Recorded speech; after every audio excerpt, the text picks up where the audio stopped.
Bismillahirrahmanirrahim.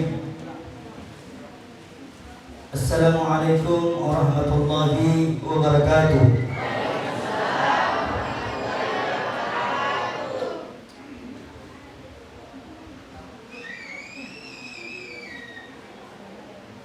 Innal hamdalillah nahmaduhu ala nasta'inu ala umuri dunya wad din. Allahumma salli wa sallim ala sayyidina Muhammadin nurika syari wa madadikal jari wa juma'na fi kulli atwar wa ala alihi wa sahbihi ya nur. Amma ba'd. Para jamaah yang dimuliakan oleh Allah, tentu di hari Kamis, di malam Jumat ini begitu banyak limpahan rahmat, hidayah, serta nikmat kesempatan yang Allah cucurkan buat kita semua. Kami sebagai hamba tidak henti-hentinya bersyukur atas nikmat yang Allah berikan, dan semoga nikmat yang Allah turunkan, yang Allah berikan kepada kita semua, kita bisa rasakan nanti di esok harinya nanti. Amin. Allahumma amin. Salawat dan salam kita haturkan dan kita kirimkan kepada junjungan kita Nabiuna Muhammad sallallahu alaihi wasallam, keluarga, sahabat serta para pengikut-pengikutnya. Insyaallah kelak semua para pengikut Nabi Muhammad berkumpul bersama kekasih Allah, yaitu Nabi Muhammad sallallahu alaihi wasallam. Amin. Allahumma amin. Amin. Alhamdulillah. Tema kita di hari ini di dalam Syara Ar-Ratibul Haddad, Al-Imam Habib Abdullah bin Alwi Al-Haddad menyusun syair ini. Di dalam syair ini ada permohonan doa, ya Rabbana wa'afu anna wamham ladzi kana minna. Di sini wirid ini pun didapatkan oleh Al-Habib Abdullah bin Al-Haddad di 9 Muharram. Ketika Al-Imam Habib Abdullah bin Al-Haddad tertidur di waktu subuh, datanglah baginda Nabi Muhammad sallallahu alaihi wasallam. Datang, tidak pakai dipanggil. Tertidurnya Al-Imam Habib Abdullah bin Al-Haddad, ketika itu beliau tertidur di arah sebelah utara. Badan dari kaki hingga ke kepala mengarah ke sebelah kanan semua. Ketika itu datanglah sosok cahaya di atas kepala Al-Imam Habib Abdullah bin Al-Haddad. Ada cahaya.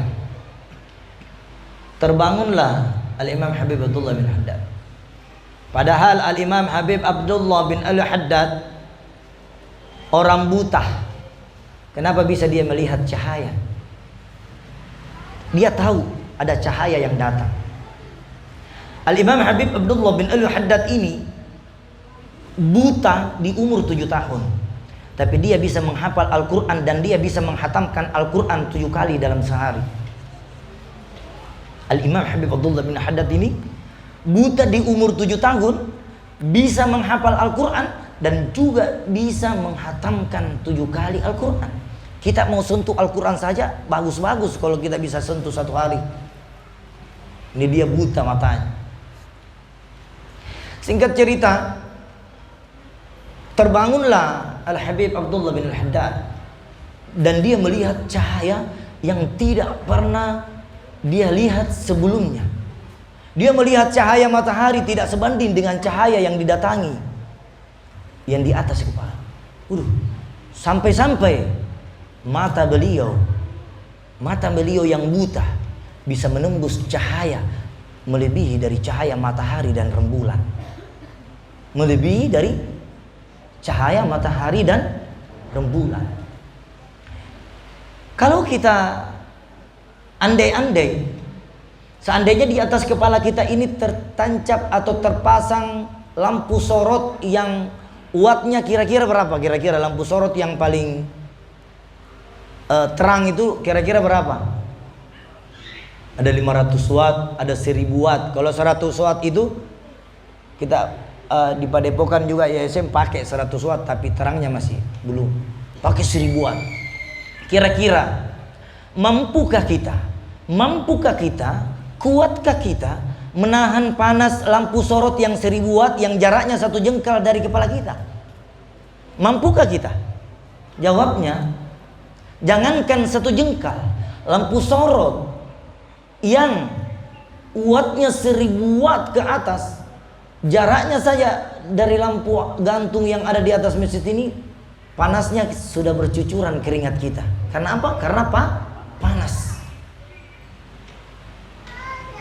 Ketika Al-Imam Habib Abdullah bin Al-Haddad melihat cahaya itu di atas kepalanya, jaraknya kira-kira 1 jengkal, maka terbangunlah beliau dan memandang wajah di dalam cahaya itu begitu gemilang, begitu lembut, dan air mata penyusun Syara Ar-Ratibul Haddad Al-Imam Habib Abdullah bin Al-Haddad, mata beliau mengalirkan air mata karena rasa kerinduannya. Karena kekasihnya datang mengunjung dan bukan dia yang berkunjung, kekasihnya. Kira-kira kalau ada anak yang masuk pesantren 3 tahun tiba-tiba datang ibunya pergi jenguk, bahagia atau tidak? 3 tahun hendak dijenguk-jenguk sama ibunya, bahagia enggak ini anak-anak santri? Tentu bahagia. Apalagi sang kekasih yang datang.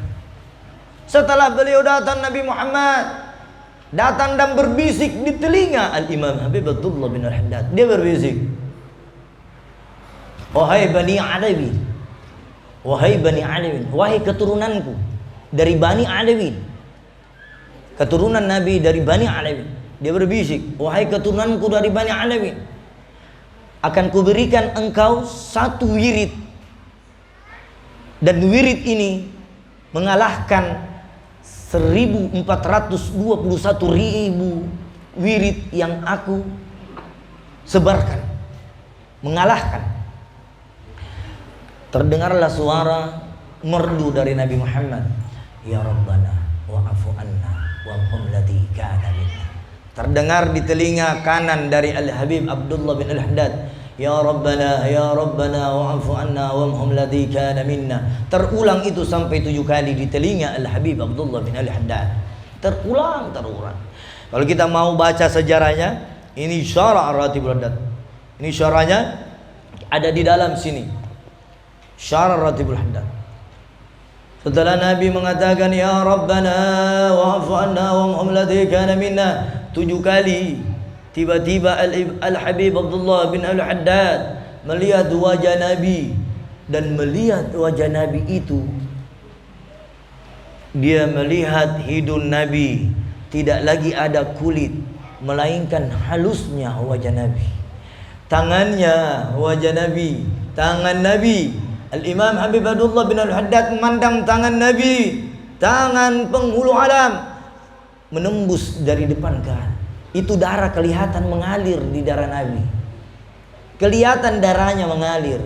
Kalau kita ambil senter, kita senter jari kita, merah enggak?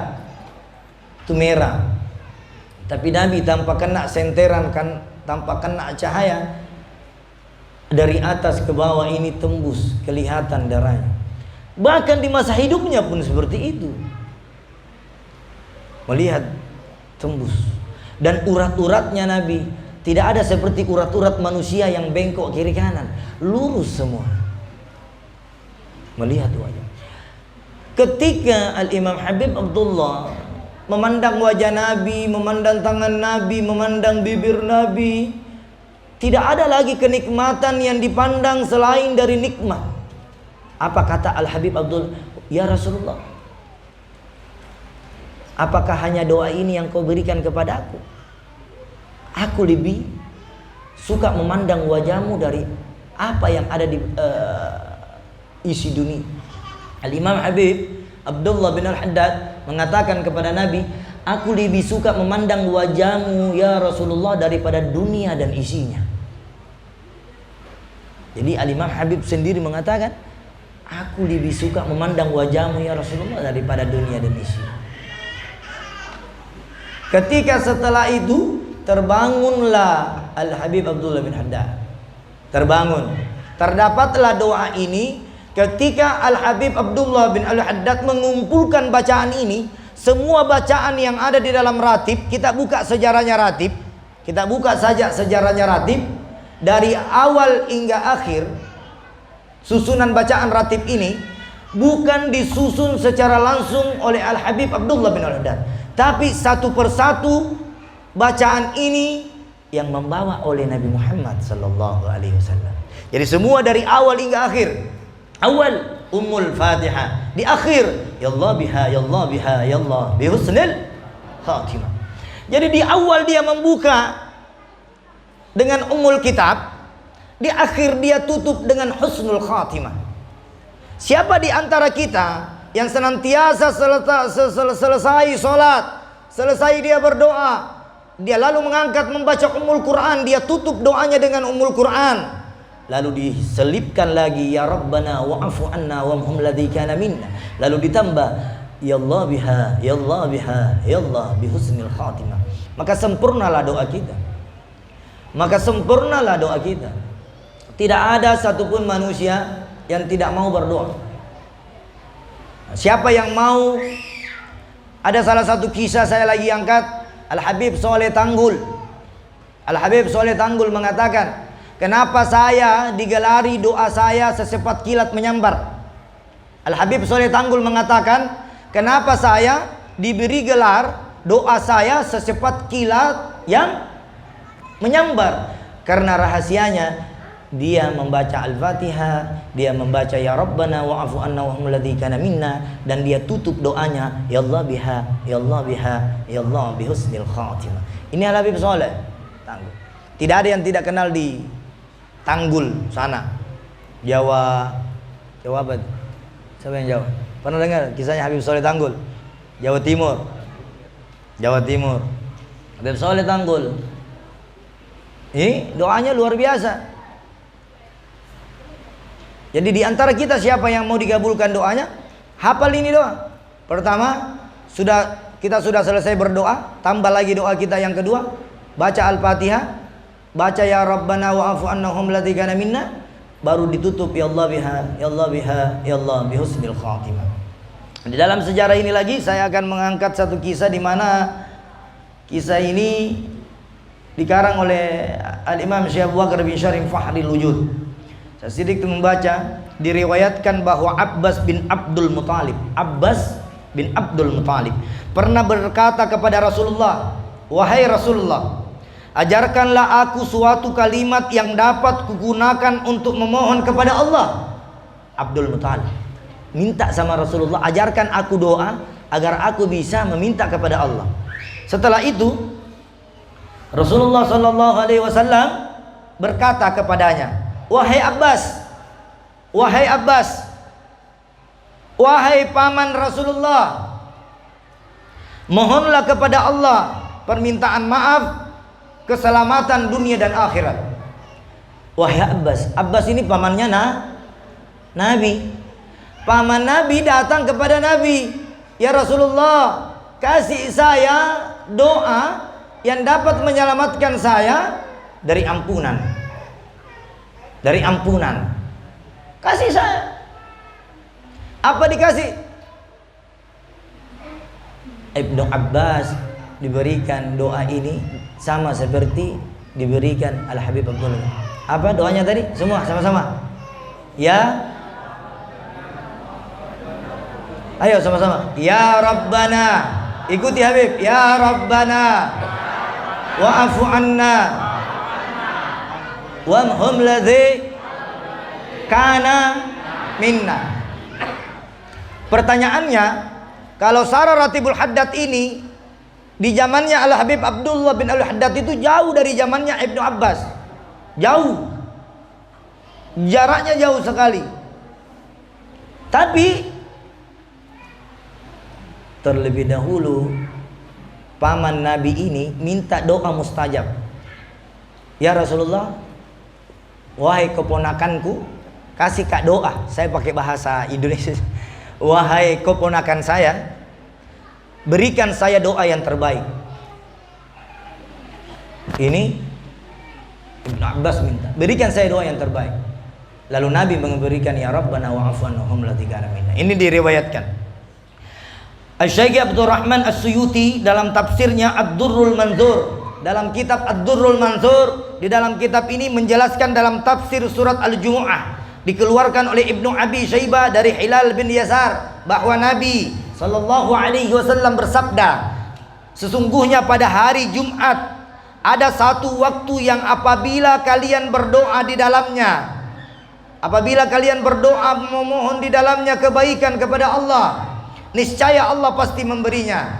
Ini di malam hari Jumat, di hari esok Jumat setelah azan berkumandang, azan kedua. Kalau di sini pakai azan kedua, kalau di masjid-masjid lain pakai azan satu. Setelah doa, setelah azan, maka angkat. Apa doanya? Ya Rabbana wa'afu anna wamhum ladhikana minna. Di sini diriwayatkan, ini hadis sahih. Salah seorang sahabat bertanya, apa sebaik-baiknya doa ya Rasulullah? Rasulullah menjawab, mohonlah kepada Allah maaf dan keselamatan untuk dunia dan akhirat. Doa yang paling baik itu bermohon keselamatan dan dosa-dosa kita diampuni. Apa selain itu yang paling baik? Ada doa yang paling baik di antara kita semua? Tidak ada. Doa minta jodoh, doa minta rezeki, itu doa kebutuhan dunia. Walaupun kita enak, rezeki kita lancar, pekerjaan kita lancar, tapi kalau tidak diberi keselamatan, na'udzubillah min dzalik. Banyak orang minta, ya Allah kasih saya kekayaan, ya Allah kasih saya kemudahan, ya Allah kasih saya ini, tapi dia lupa, ya Allah berikan saya keselamatan. Banyak orang melupakan doa ini, berikan saya keselamatan. Banyak orang meminta kebutuhannya, Ji.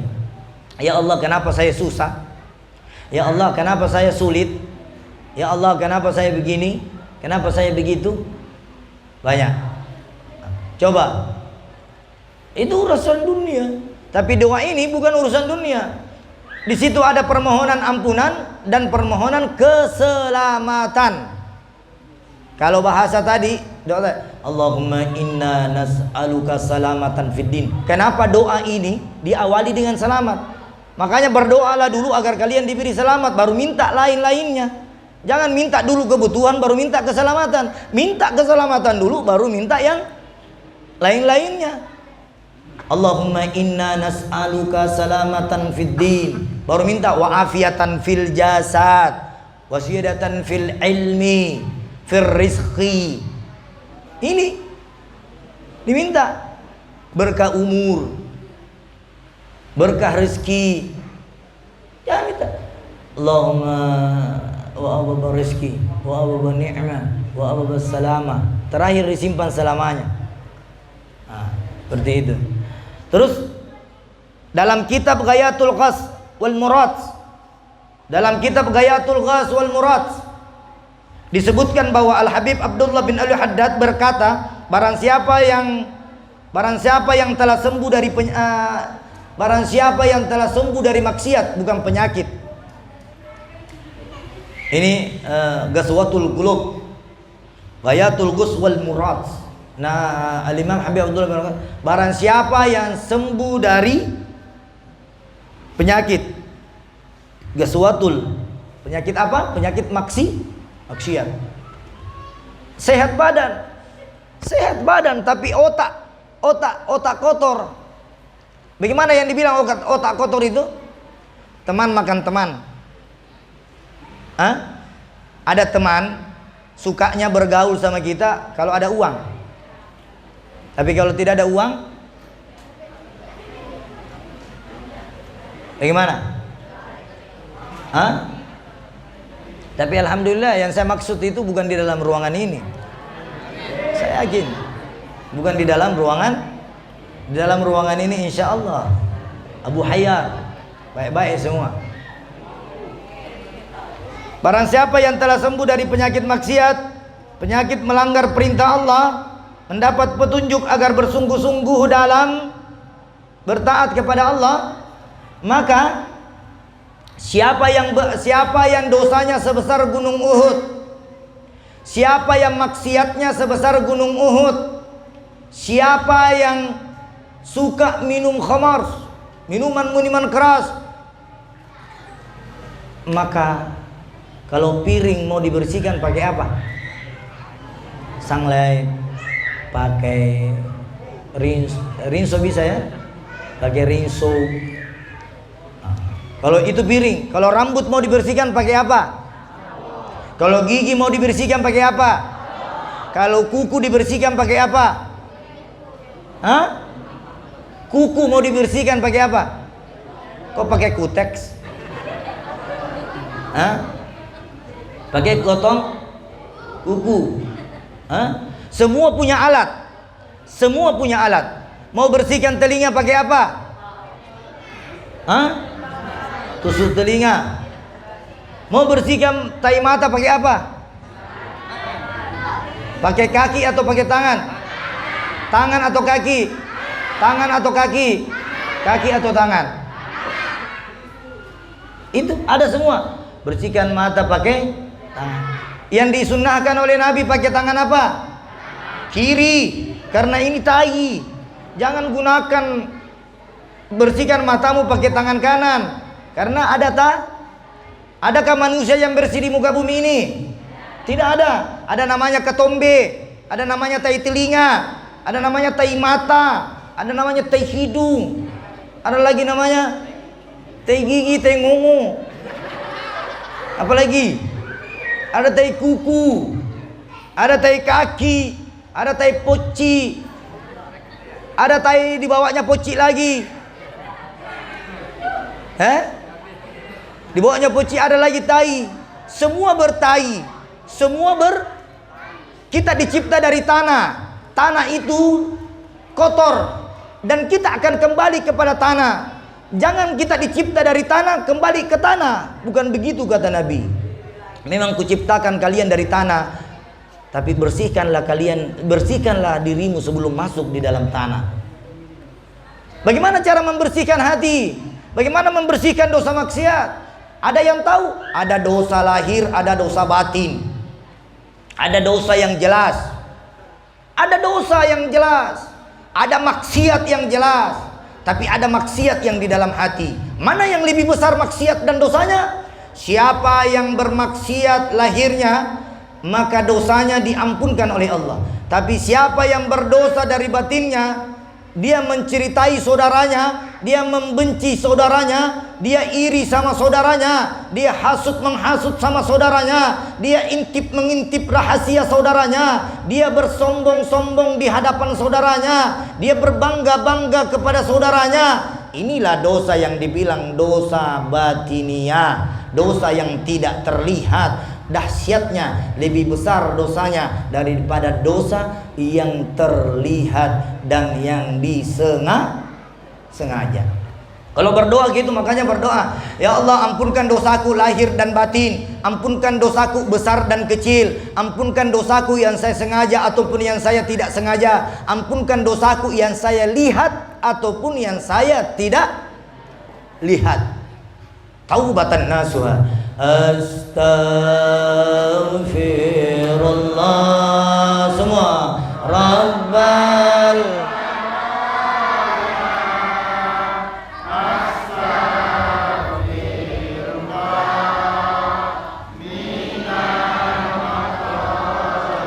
ini salah satu pembersih dosa kita. Salah satu pembersih dosa. Habib, astaghfirullah rabbal baraya, astaghfirullah minal khataya, ini bagaimana? Dia membersihkan bagaimana? Astaghfirullah rabbal baraya ini kita minta agar Allah ampunkan kita. Itu dari lahirnya. Bagaimana dari batinnya? Ya Rabbana wa'afu anna wa muhammadati kana minna. Ya Rabbana wa'afu anna wa ini pencuci batin. Kalau pencuci lahir, astaghfirullah rabbal baraya, astaghfirullah minal khataya. Jadi bedakan, ada istighfar untuk luar, ada istighfar untuk di dalam. Istighfar untuk di luar apa, Bu? Masih ada yang hafal? Istighfar untuk di luar apa bacanya? Astagfirullah. Astagfirullah. Istighfar untuk di dalam. Jemaah. Jemaah. Istighfar untuk di dalam apa?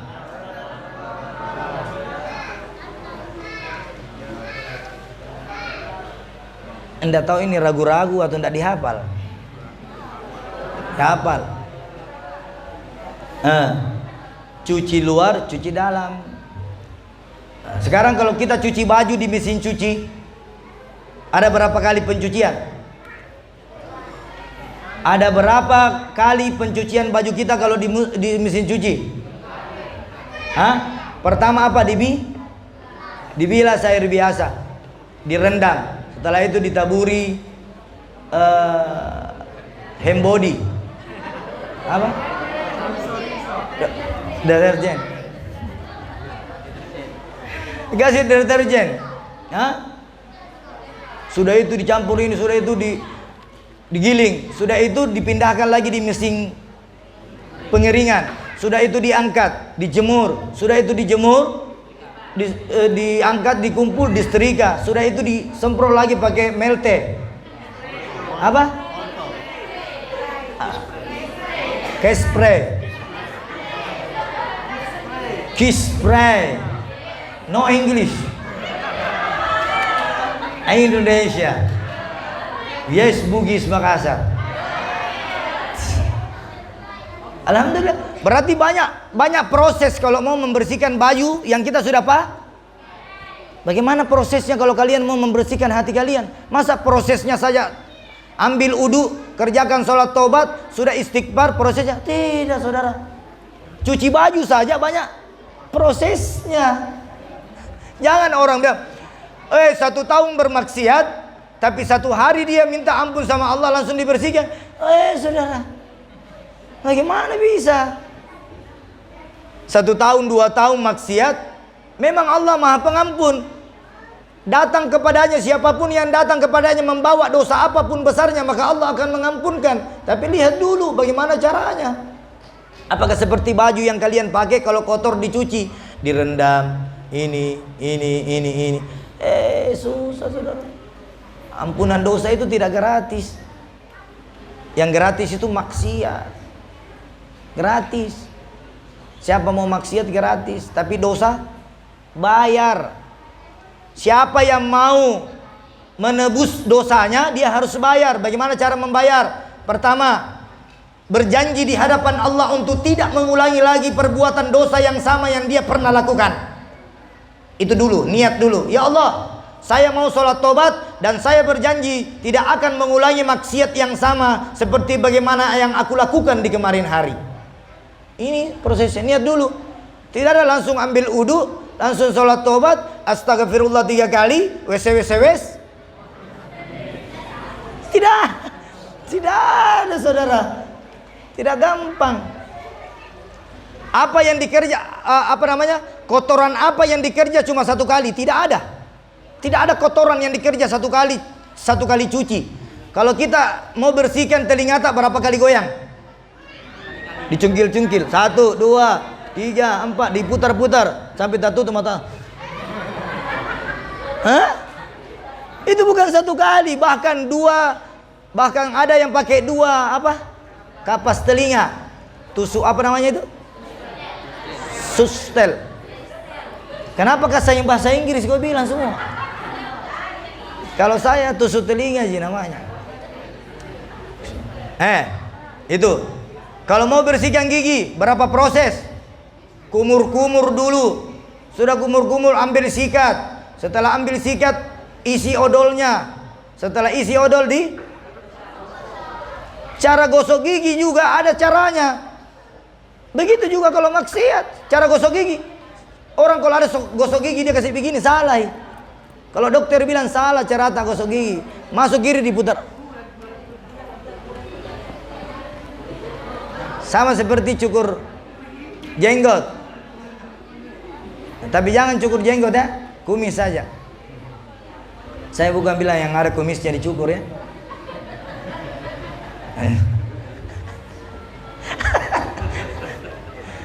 Tidak. Artinya siapa yang pelihara jenggotnya walaupun satu ada beda yang hadis, itu hadis. Siapa yang memelihara jenggotnya berarti dia meneruskan sunnah Rasul. Jaga jenggot. Jenggot yang dipelihara bagaimana? Jangan melewati dari genggaman. Ini sunnahnya Rasulullah. Jadi kalau ada orang berjenggot lewat dari ini, itu sudah bukan sunnah. Sunnahnya jenggot sampai ini ujung. Nah, jadi kalau dia ulama, jadi kalau ada jenggot yang sampai gini panjangnya, ya baru hitam manunya, baru suka bilang pintu surga dia yang punya. Na'udzubillah. Nah, sekarang ada aliran ibu, ada aliran baru. Saya 1 minggu ini masuk di Makassar, punya ATM surga namanya. Harganya itu ATM surga. Siapa yang sudah beli ATM surga sama dia seharga 150.000, maka dia akan menjamin pengikutnya itu masuk surga. Ini orang gila nih semua. Ini orang gila. Nah, itu. Jadi semua proses pembersihan tidak ada satu kali. Tidak ada. Potong kuku kalau 1 kali kira-kira bisa bagus modelnya atau tidak? Tidak bisa. Potong kuku 1 kali dipencet itu bisa kira-kira langsung rapi. Tidak. Begitulah dosa. Dosa itu kalau kita berbuat dosa, cara membersihkan alon-alon asal kelakon. Ya, begitu ya. Atau dalam bahasa Turki sana, kuli-kuli haza papa, kuli-kuli haza fafa. Jadi siapa bisa bahasa Turki? Bahasa Turki kalau dia bilang pelan-pelan, ya, biar pelan-pelan yang penting bagus. Kuli-kuli haza papa. Bahasa apa ini Habib? Bahasa Turki. Ya. Terus yang terakhir saya tutup karena anda usah panjang-panjang, biar pendek. Yang penting sempurna. Di sini dikatakan lagi yang terakhir, tidak ada satupun dosa yang dapat kalian bersihkan di dalam jiwa sanubari kalian yang dikerja cuma 1 kali. Harus berulang-ulang. Siapa yang mengerjakan perbuatan dosa, bertobat.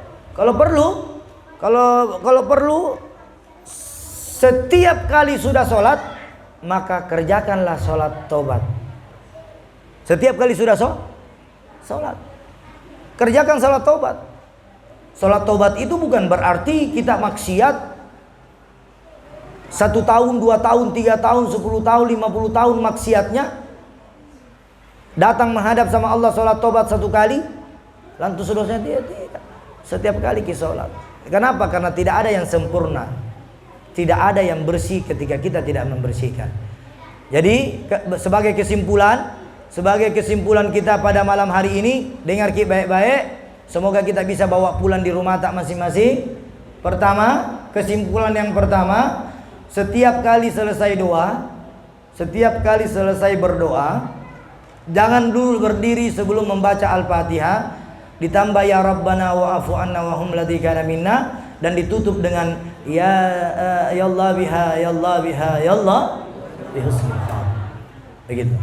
Siapa juga yang mau bersihkan dosa luarnya, astaghfirullah rabbal baraya, astaghfirullah minal. Siapa yang mau membersihkan dosa dalamnya, ya Rabbana wa'afu anna wa hum ladikana minna. Semoga wirid doa yang saya jabarkan melalui kitab Syarah Ratibul Haddad ini, kita semua dapat mengamalkan, pribadi saya dan untuk kita semua yang hadir. InsyaAllah yakin dan percaya tidak ada dosa yang tidak terampunkan ketika kita mau bersungguh-sungguh berdoa dan berjanji di hadapan Allah untuk tidak lagi mengulangi dosa yang sama. Semoga kita semua diberikan ampunan dan keselamatan oleh Allah Subhanahu wa taala, dan insyaallah keluarga kita, diri kita dan semua orang yang kita cintai diberikan keselamatan, ampunan dosa dari Allah, untuk kelak di yaumil akhirat nanti dosa-dosa kita itu lebih kecil daripada apa yang kita kerjakan di dunia ini.